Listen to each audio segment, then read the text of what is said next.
নমস্কার বন্ধুরা, কেমন আছো সবাই? গুড মর্নিং সবাইকে নতুন একটা ভিডিওতে সবাইকে অনেক অনেক স্বাগত জানাই। আশা করছি সবাই ভীষণ ভালো আছো, আর আমিও কিন্তু ভালো আছি। তো সকালবেলা উঠেই গতকাল রাতের কতগুলো বাসন ছিল, ওগুলোকে মেজে নিচ্ছি। আর সকাল সকাল কাজ করতে লেগেছি, কারণ এখন বাজে প্রায় 7টা মতো। আর মেয়ে খেয়ে দিয়ে স্কুলে যাবে, আমিও যাব অফিসে। ওই কারণে এখন সকাল সকালই ঘুম থেকে উঠে মোটামুটি কাজে লেগে পড়তে হয়। আর আগেই এসে মনে হয় যেন রান্নাঘরের কাজগুলো শেষ করে নিই, কারণ ওগুলোই হচ্ছে বড় কাজ আমার কাছে। এই রান্নাঘরের কাজগুলো করা হয়ে গেলে ঘরের কাজ টুকিটাকি ওগুলো কখনো করি, কখনো সময়ের অভাবে করা হয় না, কখনো কাজের থেকে এসে ফিরে তারপরে করি। তো এইগুলো না করলে, রান্নাঘরেরগুলো না করলে তো মেয়ে আবার খেয়ে দিয়ে স্কুলে যেতে পারবে না। তো ওই কারণে রান্নার দিকটাতে আগে চলে আসি। তো সকালবেলায় আগেই বাসনগুলো মেজে নিচ্ছি, কারণ গতকাল রাতের বাসন ছিল পড়ে, ওগুলো রাত্রিবেলায় আর মেজে ওঠা হয়ে ওঠেনি। কারণ হচ্ছে রাত্রিবেলায় অনেক রাত হয়ে গেছিলো, আর সত্যি কথা বলতে শরীরটা অত ভালো লাগছিল না। তো এই কারণে আর কি রাত্রিবেলাটায় বাসন কটা মেজে ওঠা হয়ে ওঠেনি। আজকে যেহেতু সকাল সকাল ঘুম থেকে ওঠা হয়েছে, তো এই কারণে আর মায়ের অপেক্ষা করিনি যে মা কখন সবজি কেটে দেবে তারপরে আমি রান্না করব। তো আজকে আমি সবজিটা কেটে নিচ্ছি, যেহেতু বেশি কিছু সবজি কাটার নেই, কয়েকটা ভাজা করব। ওই কারণে এই ভাজা কটার জন্য সবজি কটা কেটে নিচ্ছি। পেঁয়াজকলি, আলু, গাজর, বিট এগুলো দিয়ে মোটামুটি একটা ভাজা হবে। আর হচ্ছে ডাল বসিয়ে দিয়েছি আমি অলরেডি উনুনে সিদ্ধ করতে। তো সেদ্ধটাও ততক্ষণে হয়ে যাবে এদিকটা আমার হতে হতে। এখন কিন্তু আগের তুলনায় শীত কিন্তু অনেকটাই কমে গেছে। তো এখন কিন্তু সকালের দিকটা অতটা শীত করে না, সোয়েটার না পরলেও চলে। তো দেখো সকালের দিকে কিন্তু আমি সোয়েটার গায়েও দিইনি, এতটা পরিমাণ শীত করছিল না সকালের দিকে। আর এদিকে ভাজাটাও বসিয়ে দিচ্ছি, আর ডিম এনেছে দেখতেই পাচ্ছ, ডিমগুলো হবে, অমলেট হবে ডিমের। তো আজকে ডিমের ঝোল কিছু হবে না, তবে যেটা হবে বাবা ছোটো আলু এনেছিল বাজার থেকে, তো ওই ছোটো আলুগুলোরই আলুর দম হবে আর মটরশুঁটি দিয়ে। এবছর শীতকালে একদিনও খাওয়া হয়নি জানো তো, ওই ছোটো আলুর দম খেতে কিন্তু বেশ ভালোই লাগে, বিশেষ করে লুচি বা পরোটা বা রুটির সাথে। তো কথায় কথায় আমার এদিকটা ডালও হয়ে গেছে, আর ডালটাকে আমি ফোড়ন দিয়ে নেব, আর এদিকে ভাজাটা হতে থাকবে। রান্না কিন্তু মোটামুটি অনেকটাই এগিয়ে গেছে, আর প্রায় এখন করতে করতে এখন প্রায় 8:30 পৌনে 9টা বেজে গেছে। এদিকে মেয়েও ছুটি হয়ে যাবে প্রায়।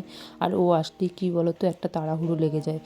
ও স্কুলে যাবে, ওই এখন ঠান্ডাকাল, শীতকালের মধ্যে গরম জল না করে দিলেও স্নান করতে পারে না, বাচ্চা মানুষ তো। আর যদি দিয়েও দিই, ঠান্ডা লেগে যায়। এর আগে একদিন সেই দিয়েছিলাম চাপ কলের, যদিও চাপ কলের জল অতটা ঠান্ডা হয় না, আমাদের পাম্প কলের জল একটু গরমই থাকে, চাপলে পরেই গরম জল বেরোয়।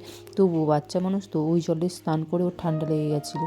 তো এখন আর ওই রিস্কটা নিচ্ছি না, ওই কারণে ওদের জলটা গরম করে দিই। তো যখন ও পড়ার থেকে ছুটি হয় আমাকে ফোন করে, আমি সেই সময় বসিয়ে দিই, কারণ ও তো আমার বাপের বাড়িতেই পড়তে যায়, ওখানেই ওর ম্যাম আসে পড়াতে। তো ওখান থেকে মা ফোন করে দেয় যে ও বেরোচ্ছে, আর ও বেরোতে বেরোতে আমার জল গরম হয়ে যায়।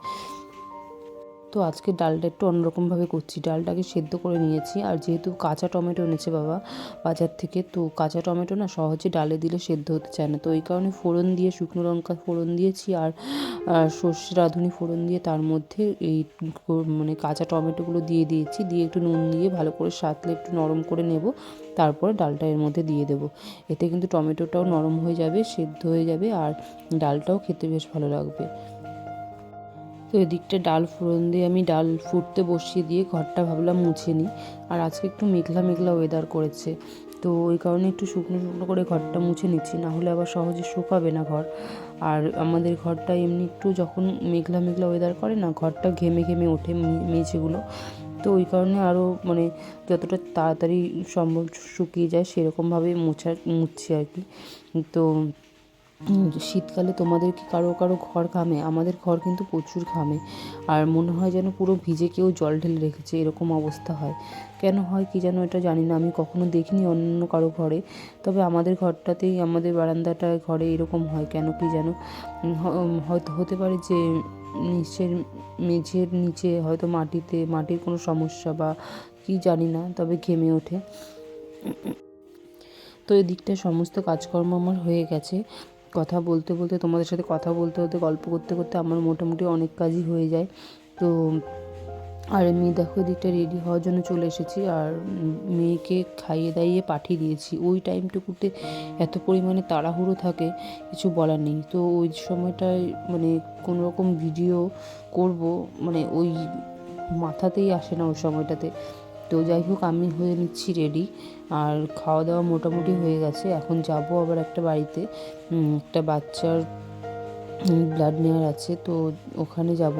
তো এখান থেকে মোটামুটি আমার হয়ে গেছে, আমি রেডি হয়ে নেব, আর টিফিন গোছানোর আছে গুছিয়ে নেব। মোটামুটি আমার এদিককার কাজ হয়ে যাবে তাহলেই। আর আজকে একদমই সময় হয়নি জানো তো সকালের এই ঘরের কাজগুলো করার। আমি এসে দেখি তারপরে ওগুলো করবো, কিচ্ছু করার নেই। না হলে এত সমস্ত কিছু করে আমার আর অফিসে যাওয়া হবে না। তো প্রায় দেখতে দেখতে ঘড়ির কাঁটা তো থেমে থাকে না, ঘড়ির কাঁটা তো চলতেই থাকে। তো ঘড়ির কাঁটা মানে সঙ্গে আমি দৌড়ে যেন আর পারছি না, এরকম অবস্থা। তো যাই হোক আমি হয়ে গেছি রেডি, আর এখন বেরিয়ে পড়বো। তো যাই হোক আজকের মধ্যে থাকছে ভিডিওটা এতটুকুই। চলে আসবো আবারও একটা নতুন ভিডিও নিয়ে। ততক্ষণ অবধি সবাই ভালো থেকো, সুস্থ থেকো। টাটা সবাইকে।